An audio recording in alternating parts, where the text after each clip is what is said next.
Welcome back to the deep dive. We're jumping straight into some really profound ideas today. We are indeed. Pulled directly from the source material you've shared with us, it's a deep dive into core Jain philosophy concepts. That's right. Our focus is going to be on two key principles, Anekant and Syadvad. Now, these names, they might sound a little complex at first glance. They can, yeah. But they offer a way of looking at reality and ourselves, actually, that's, well, incredibly powerful and surprisingly relevant, I think. Definitely relevant. So think of this deep dive as our mission, really. Yeah. To unpack these ideas from your source material, get to their core meaning, Yeah. and see what insights they might offer for you right now. Exactly. And the material we're looking at, it really emphasizes these aren't just, abstract points for philosophers. Right. They're described as the actual soul, the life force of the philosophy. Wow. Soul and life force. That's significant. It is. We learned that understanding Anekant is presented as, well, essential for grasping Dharma correctly, and it's even described as the path towards liberation. Moksha. So it's foundational then? Absolutely fundamental, according to this source. Okay, let's start with Anekant then. Based on the material, what's the fundamental idea here? What is it? Okay, so at its heart, Anekant is about the nature of reality itself. The nature of reality. Yeah. It tells us that any object, any vastu, isn't simple. It's not one-dimensional. Okay. It inherently possesses multiple qualities, or dharma, and crucially, Simultaneously. Okay. And this is the really important part. It's not just about having many aspects like, a ball is round and red. It's about holding qualities that might even seem contradictory. Contradicting. But holding them without any internal conflict within the object's own nature. So reality is inherently complex, multifaceted, maybe even holding contradictions. Exactly. Apparent contradictions that aren't actually contradictions in the thing itself. The material explains this is how Anekant actually reveals the object's true nature. How does that work? Can you give an example from the source? Sure. It uses the example of defining dharma. True dharma comes from non-attachment, from Vidarakta. Right. And Non-attachment. it does not come from attachment rag. Okay. Now, false understanding, what the source later calls mithi Anekant, or false Anekant, might try to mix them and say, oh, dharma is both non-attachment and attachment. Which sounds kind of wishy-washy. Exactly. And that's not true Anekant. True Anekant, in this context, shows the simultaneous truth of two distinct statements. Vidarakta, I, dharma. Okay. And rag is not dharma. Ah, so it's about what is and what is not, both being true statements about dharma's nature. Precisely. By accepting the quality that belongs, Vidarakta, and rejecting the one that doesn't, rag, when defining dharma's actual nature, you arrive at the true form of dharma. Seeing an object's nature in this precise, non-conflicting way, holding these distinct truths about it simultaneously, that's Anekant in action. It defines by inclusion and exclusion. Okay, that makes sense. So Anekant describes the nature of reality. It's multifaceted. How do we then, talk about this? How do we describe this kind of reality accurately? Right. This is where Syadvad comes in, isn't it? The material says Syadvad is the method we use. Exactly. Syadvad is basically the language of Anekant. The language. Yeah. The material breaks it down pretty simply. Syad essentially means from a perspective or in the certain respect. Okay, perspective. And vada just means a statement. Right. So a Syadvada is a statement made about an object, but specifically from a particular viewpoint, precisely because the object itself is Anekant-like, multifaceted. So it's like qualifying our statements. In a way, yes. It's presented as a way to speak truthfully about complex reality, acknowledging that any single statement might only capture one aspect. The material even calls it a faultless doctrine, implying it's a precise way to articulate truth without oversimplifying. This is making me think of that classic story, which the material also mentions the elephant and the six blind men. Ah, yes, the famous one. They each touch a different part, the tail, a leg, the side. Trunk, ear. Right. And they describe the elephant completely differently, like a rope, a tree, a wall. Yeah. And the common takeaway, the one you always hear, is, see, everyone is right from their own perspective. It's often used to argue for relativism. And this is where your source material offers a really, really insightful clarification. It goes deeper than that common interpretation. Okay. While it acknowledges that, yes, each statement might be accurate from that specific limited perspective, the tail is kind of like a rope if that's all you feel. Sure. The material makes a crucial point.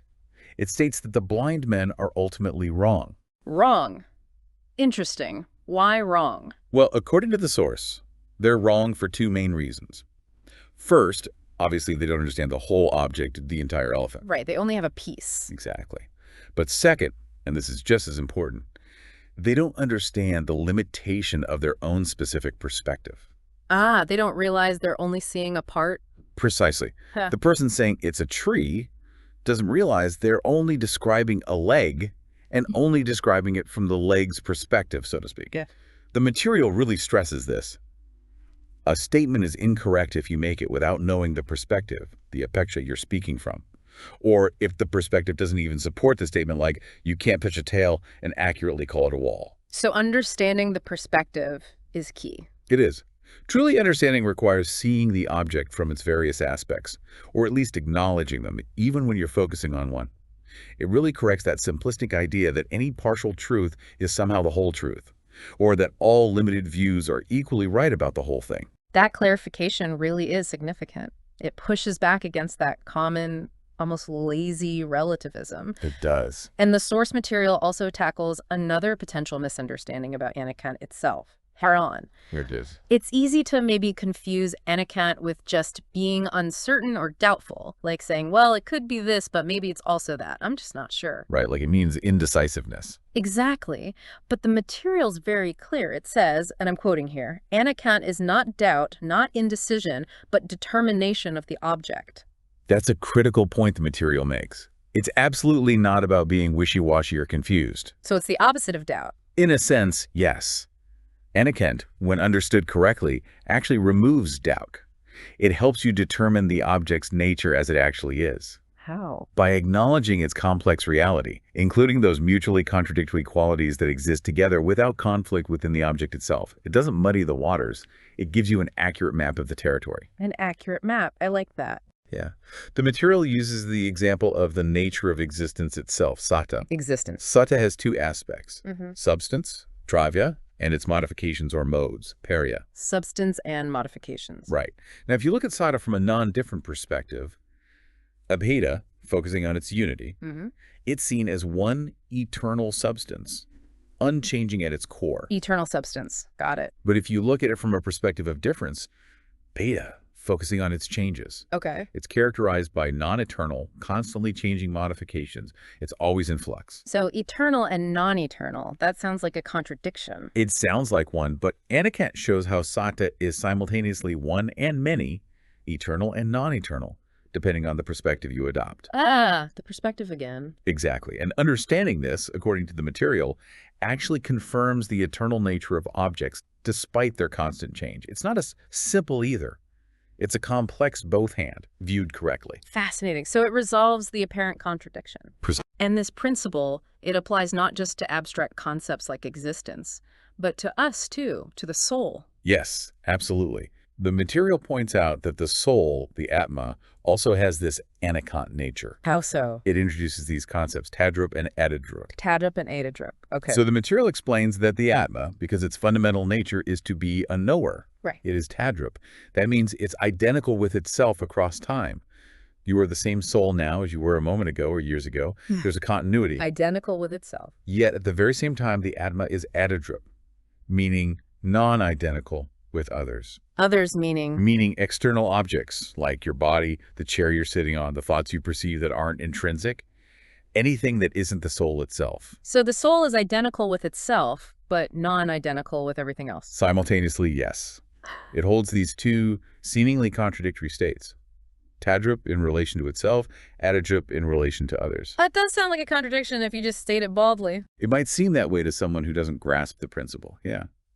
But the material describes this capacity holding mutually contradictory states in relation to different things, self versus other, as an inherent power, a characteristic of the object, the soul. An inherent power. Right. We learn that Bhagavan himself says this capacity is simply the Atma's own nature. It's how it is. So it's fundamental to its being. Exactly. Yeah. And the source mentions deeper explanations in texts like the Samsara Granth, discussing concepts like tadatat. Okay. Now, building on this, you mentioned earlier something called false Anekant. Yes, mithya Anekant. Yeah. This is a really crucial distinction the material makes. Between true and false and Anek. Right. True Anekant is all about correctly accepting the qualities that actually exist in an object and understanding them in their proper relation and context. Okay, accepting what is there. Exactly. False Anekant or Mythi Anekant is the opposite. It's about accepting or attributing qualities to an object that do not belong there, or mixing things that are fundamentally incompatible and calling that seeing multiple sides. Can you give an example of that? Sure, the material uses the example of the Atma being a doer. A doer. Yeah. Is the soul a doer? Well, the material clarifies. The Atma is a non-doer of others' actions. Meaning? Meaning your soul doesn't fundamentally move your body, for instance. The body is a different substance with its own causal processes. Okay, so non-doer of others. But it is the doer of its own nature, its own functions, like knowing, seeing, experiencing bliss. Those are actions of the soul. Ah, so it is a doer of its own states. Exactly. So true Anekant, in this context, means accepting that the Atma is its own doer, karta, and simultaneously a non-doer, akarta, of others. Karta and akarta. Doer and non-doer. Right. These are contradictory qualities, doer Right. on doer, but they coexist non-conflictually within the Atma when you view them in relation to the correct object self versus other. I see. So accepting that precise distinction is true Anekant. Yes, it shows the soul's nature accurately. Now, believing the Atma is the fundamental doer of others' actions, like thinking I moved my body, in the deepest sense, attributing the body's action to the soul that's presented as mithyatva, A false belief. a false belief, and an example of false Anekant, because you're attributing a quality, doer of others, that simply doesn't belong to the soul's intrinsic nature. You're mixing categories. Okay, so false Anekant is confusing categories, attributing qualities wrongly. Does the material give more practical examples of how this false Anekant shows up? It does. It points to situations where someone might treat things that are considered true. And it specifically mentions true dev, deity, guru, teacher, and Shastra scripture in this context. Right.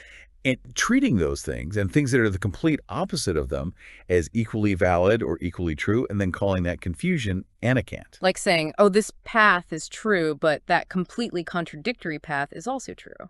Exactly. Or another example it gives is just staying perpetually in doubt about what is true without ever making a determination and labeling that indecision as being open-minded or Anekant. Ah, using Anekant as an excuse for not discerning. Precisely. Oh. And there's a very powerful analogy used here in the source. Okay. It compares it to having milk pudding, which is described as nectar, something pure and life-giving, and knowingly mixing it with poison. You wouldn't do that. Of course not. You wouldn't consume it. And the material points out, even if you just doubt if there's poison mixed in, you still wouldn't risk eating it. No way.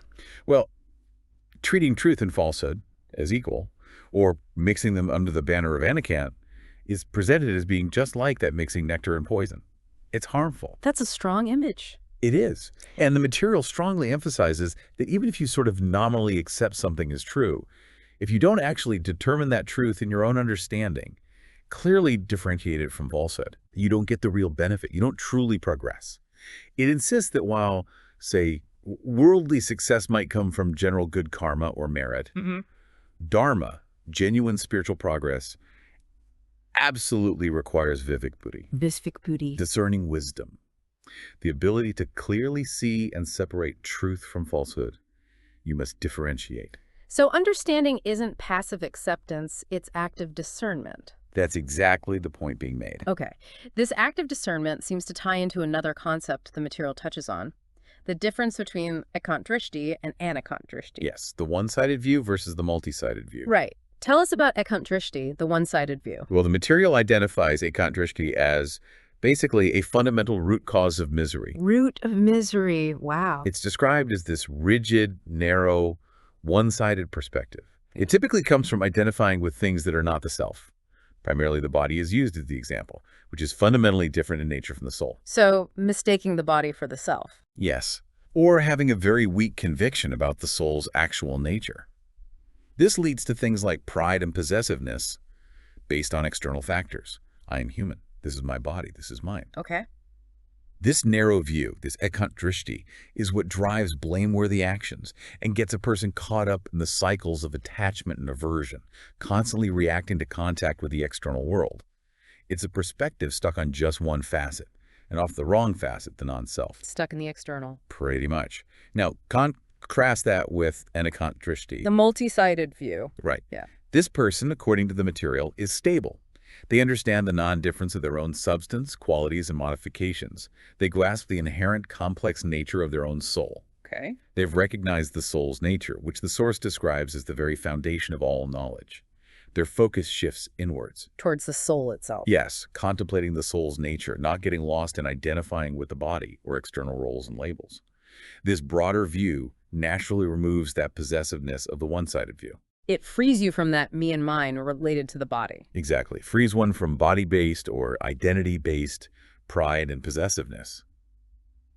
The material uses a lovely image here. Oh. It says, just as one lamp can illuminate many houses simultaneously, one soul, by its nature, knows many knowable things simultaneously. It has that capacity. That's a great analogy for the breadth of awareness. It is. And this perspective, this Anekant Drishti, is presented as the key to attaining self-realization and engaging in steady, conscious spiritual activity. It's about living from that recognized, multifaceted self. That makes the distinction very clear. And I think the material also mentioned nay briefly in this context. N-A-Y. Nay, Ah. touched upon. The source explains that since beings like us, without omniscience, can't grasp every single aspect of an object perfectly and simultaneously. Right. Our knowledge is limited. Focusing primarily on one aspect, while still implicitly acknowledging that other aspects exist subordinately that focus on one particular aspect, constitutes a nay. So a nay is like a valid partial viewpoint. Exactly. It's a partial view, but a valid one from that specific perspective. It's presented as a necessary tool for those with incomplete knowledge to navigate the Anekant reality without claiming total understanding. The source does note that the details and subtypes of nay are a deeper topic for another time. Okay, a tool for partial understanding. Got it. Yeah. So pulling all of this together now, Anekant, Syadvad, true versus false, the different views. What's the ultimate significance of Anekant as presented in this source material? Why does it matter so much? The material places enormous significance on it. Really, it frames it as utterly central. How so? It highlights that Bhagavan Mahavir himself taught this very principle, this Anekant Tattva reality, as inherently multifaceted even before he attained final liberation. So it was core to his teaching. Absolutely. And the impact described is profound, life-changing, literally. In a way. By revealing the soul's true nature, its inherent knowledge nature, its truth nature through this Anekant lens, the material says he essentially gave true life to beings who were struggling in ignorance. Gave true life. Yes.